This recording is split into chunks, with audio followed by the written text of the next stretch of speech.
Tomorrow's wars will use today's military equipment, but the conflicts of the 21st century will not only be fought by troops, vehicles, and weapons. They will also be won by the computers and communications that can send information across the battlefield at light speed. They will be won by the radar systems and cameras that can see hundreds of miles over the horizon or pick out a single terrorist from space. It is not enough for today's planes, ships, and tanks to be fast, or to have the strongest armor. They must also be connected to the troops on the ground, to other aircraft in the sky, and to nearby ships on the ocean. They must be able to share what they are seeing and what they are sensing with their comrades. As they search the battlefield for the enemy, they will transmit information back to their commanders. In the future, computer-generated pictures of the battlefield will be composed with a level of detail that those fighting the First Gulf War could only have dreamed of. Commanders will have visual information on every soldier, civilian, and enemy combatant in their locale, provided by the sensors and weapons systems that their troops are using. The all-seeing eyes of 21st century warfare will allow combat to be fought with surgical precision at a speed never before witnessed. Most importantly, for the civilian and the soldier alike, the billion-dollar hardware that militaries across the world are buying will make war quicker and cleaner than ever.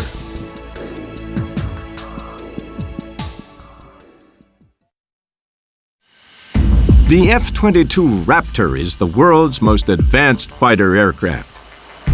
It was designed for the United States Air Force to replace the F-15 Eagle fighter as a stealthy fast jet that will dominate in engagements with other fighter aircraft. Raptor was declared operational with the Air Force in December 2007.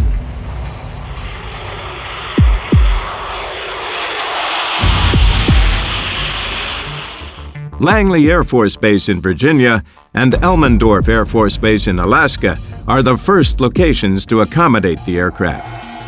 F-22s will also be based at Holloman in New Mexico and Hickam in Hawaii. What makes the Raptor so special are the modern materials used in its construction. Titanium, aluminum, carbon composites, and plastics have been used on the aircraft, giving the fuselage strength as well as a light weight. In the cockpit, the pilot flies the aircraft using hands-on throttle and stick, or HOTAS controls, which are connected to all of the aircraft systems. For the pilots, HOTAS allows them to fly their aircraft without ever having to take their hands off the controls. This means that the pilots can work very quickly when selecting missiles or changing their radar picture. On older aircraft, they have to move their hands around the cockpit to operate different switches. The pilots can watch a primary multi-function display, which gives a picture of the air and of the ground, alerting them to any potential threats. The aircraft can carry an awesome array of weapons. Above the engine air intake, it has an M61 Vulcan cannon, which can fire 100 rounds per second. The aircraft carries its weapons inside the fuselage. Missiles and bombs carried on the outside would disrupt the smooth shape of the fighter, which helps to keep it obscured from hostile radar signals. Both AIM-120 and AIM-9X Sidewinder anti-aircraft missiles can be fired by the Raptor. The F-22 is such an advanced aircraft that it may be controversial to sell to other countries. There are real concerns that the state-of-the-art technology inside the plane could fall into hostile hands, even if it was exported to America's allies. Japan is one country that would like to purchase the Raptor as its latest jet fighter.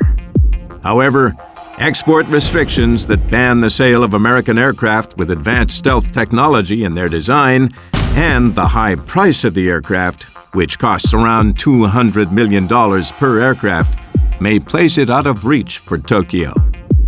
One alternative for allies of the U.S. is to buy the F-35 Lightning II, an advanced stealth aircraft designed for the future fast jet market. The F-35 is a fifth-generation fighter aircraft that will serve the U.S. Air Force, Marine Corps, and Navy, along with several foreign air forces. This single-engine design can operate from land and from aircraft carriers. It is also capable of vertical takeoff and landing.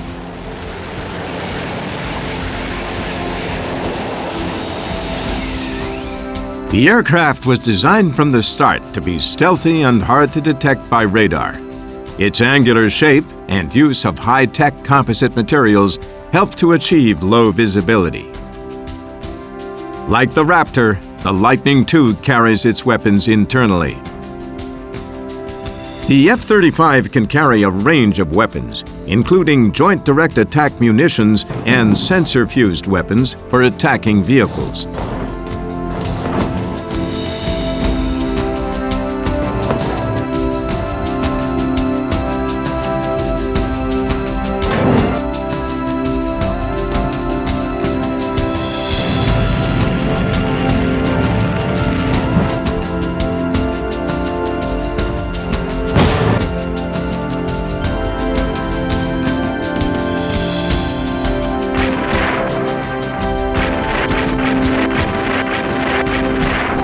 The aircraft will also deploy the small-diameter bomb.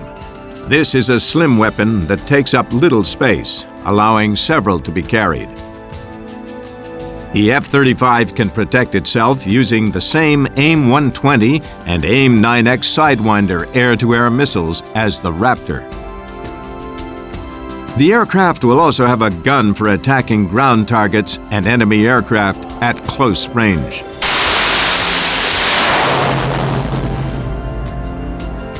Sophisticated electronics will help to make the F-35's weapons very accurate.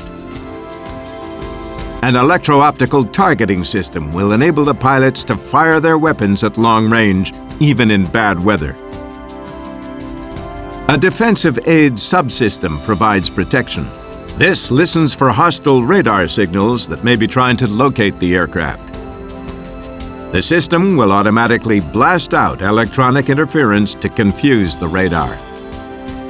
But at the heart of the aircraft will be the Active Electronically Scanned Array, or AESA, radar. This is designed to scan the area around the plane at high speed, looking for targets in the air and on the ground. The radar will be able to watch a possible target in one part of the sky while simultaneously looking for other enemy aircraft. A number of different nations are included in the F-35 program. The United Kingdom will buy the aircraft to equip the Royal Air Force and Royal Navy.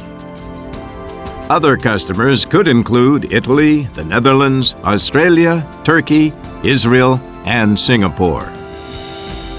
However, this aircraft will not be for sale until around 2015 at the earliest, as it is still under development. Until then, some air forces may decide to equip themselves with an ultra-modern fourth-generation fighter to perform a range of air-to-air and air-to-ground operations. One such aircraft is the Eurofighter Typhoon.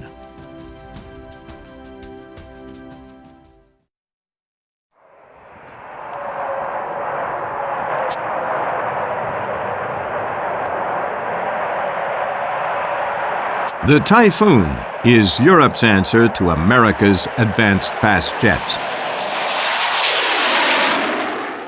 The result of a collaborative project between the UK, Italy, Spain, and Germany, the Typhoon is now entering service with these 4 countries. It has also been sold to Austria and Saudi Arabia. The genesis of the Typhoon came in the 1980s, when Britain and France realized that they needed an advanced jet fighter to defend their skies against Soviet bombers during the Cold War. France left the project to develop the Dassault Rafale, but the UK soon got Germany, Italy, and Spain on board. Typhoon's development has taken almost 3 decades, but that is not unusual for a fighter aircraft which will be flying well into the 21st century. The materials, electronics, and engines that these ultra-modern planes use have to be developed. In some cases, new technologies like AESA radar have to be invented. This does not come cheaply. Typhoon, like Raptor and the Lightning II, costs billions of dollars to develop.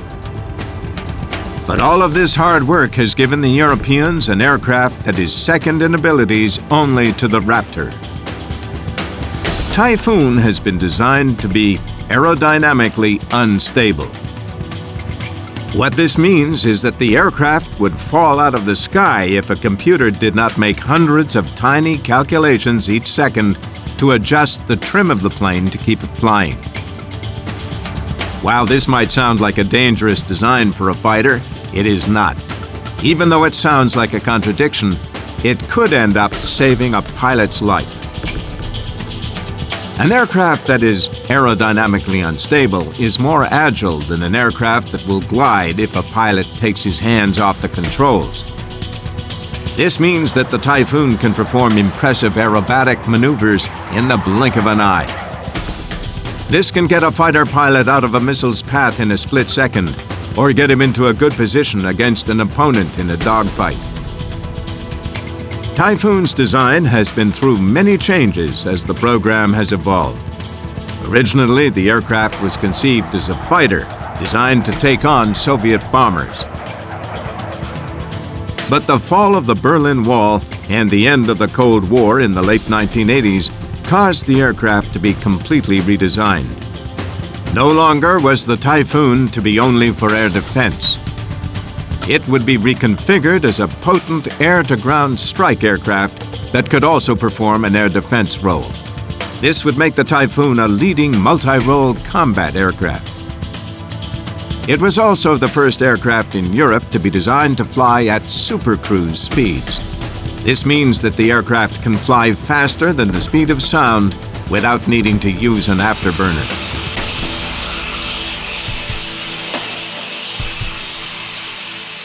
An afterburner uses the engine's exhaust to ignite fuel that is mixed with the engine's emissions. This creates the characteristic flame behind a fighter's engine, but more importantly, it gives increased thrust and increased speed. But it has a drawback. Afterburners use a lot of fuel, and the high speeds that they provide can only be sustained for a few seconds, enough time to get a pilot out of danger.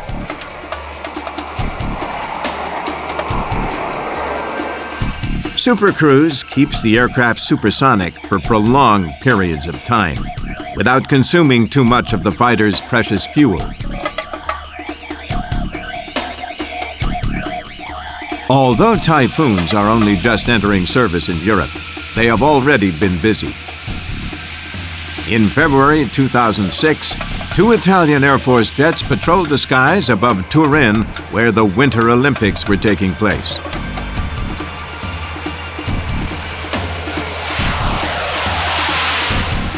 In 2007, Royal Air Force Typhoons intercepted Russian bombers flying close to British airspace and escorted them back over international waters. In the cockpit, the aircraft has HOTAS controls, but the pilot can also command the aircraft systems with his voice. While not as stealthy as the Raptor, the Typhoon is still hard for radar to see. This is due to the advanced materials used in the aircraft's construction, and also because of its sophisticated self-defense systems. The aircraft has 13 hardpoints located beneath its wings and on its fuselage to carry its weapons. Because the aircraft can carry so much ordnance, it is fitted with a computerized armament control system that tells the pilot the status of the weapons, how many have been fired, and if any are malfunctioning. But it is not just the advanced fast jets that will fight the wars of tomorrow. large bombers will be just as important. America's B-1B Lancer, B-2A Spirit, and B-52 Stratofortress can carry a huge number of bombs and air-launched cruise missiles. They can fly thousands of miles while only needing to be refueled in the air 2 or 3 times. In an uncertain world, they can be the first responders to future conflicts.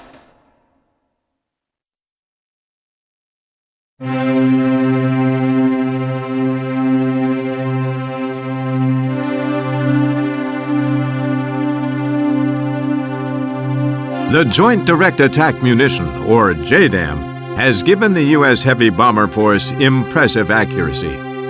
The weapon uses satellite guidance that allows it to hit targets with surgical precision from thousands of feet. Older aircraft, such as the B-52, which will remain in service until at least 2030, can now devastate scores of targets with lethal accuracy. The bomber can carry up to 20 JDAMs.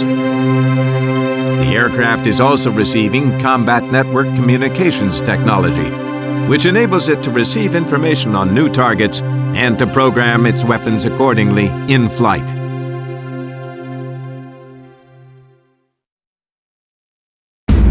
Stealth technology is not just confined to the world of the fast jets. The canceled Boeing Comanche project provided a glimpse of what military helicopters might look like in the future.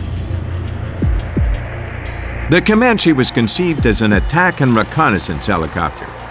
The aircraft's strange shape was designed to limit its detection to radar. Like the Raptor and Lightning II fighters, it was designed to carry its weapons inside its fuselage. The Comanche began development in 1983 and was known at the time as the Light Helicopter Experimental. The U.S. Army needed a new family of reconnaissance, utility, and attack helicopters that could survive on the battlefields of Northern Europe with the Soviet Union. The U.S. Army decided on a 2-seat design and planned to order almost 5,000 machines. This was later reduced to just over 2,000 as the Cold War came to an end. Later, escalating development costs caused it to be reduced once more to 1,200. In May 1995, the world's first RAH-66 Comanche was rolled out of the Sikorsky Helicopter Company's Connecticut factory.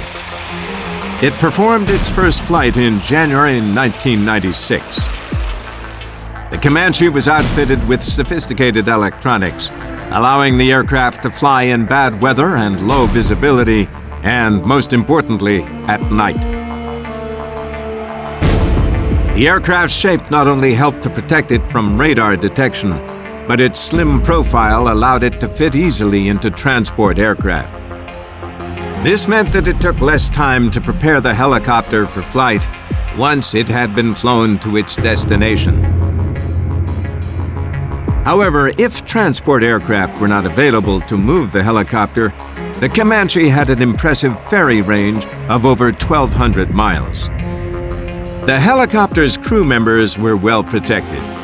The fuselage was designed to withstand crashes and cannon fire. Meanwhile, on the roof, the 5-bladed rotor and the enclosed tail rotor made the aircraft highly maneuverable. The aircraft had impressive firepower. Stinger air-to-air and Hellfire air-to-ground missiles were just 2 of the weapons that the aircraft could launch. A target acquisition and software system helped the helicopter find its targets by scanning the ground. A communications data link allowed the helicopter to send targeting information to friendly ground forces or to other aircraft. If the Comanche had entered service, it would have been the most advanced helicopter that the world had ever seen. But rising costs and the changing world caused the program to be canceled.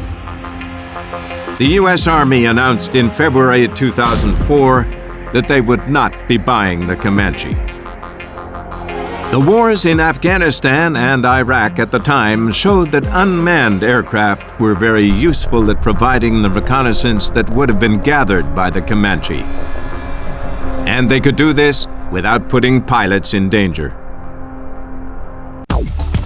The U.S. Army's Apache attack helicopters proved that they could take the fight to the enemy.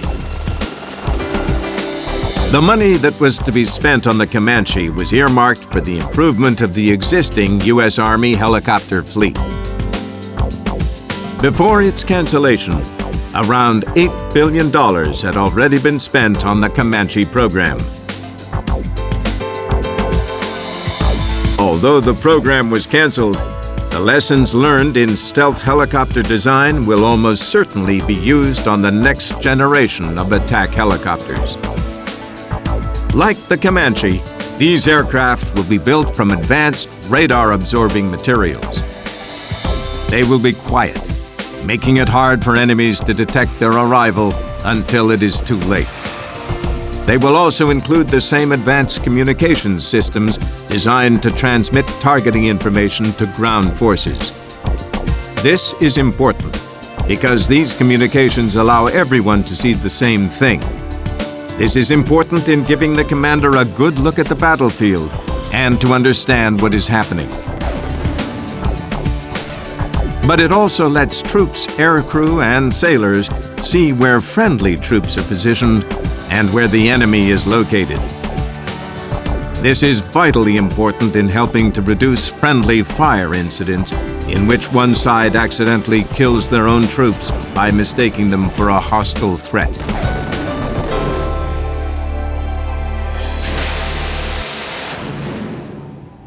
But 21st century warfare will not only change in the air, it will also change on the ground, as a new generation of military vehicles are taking to the battlefield.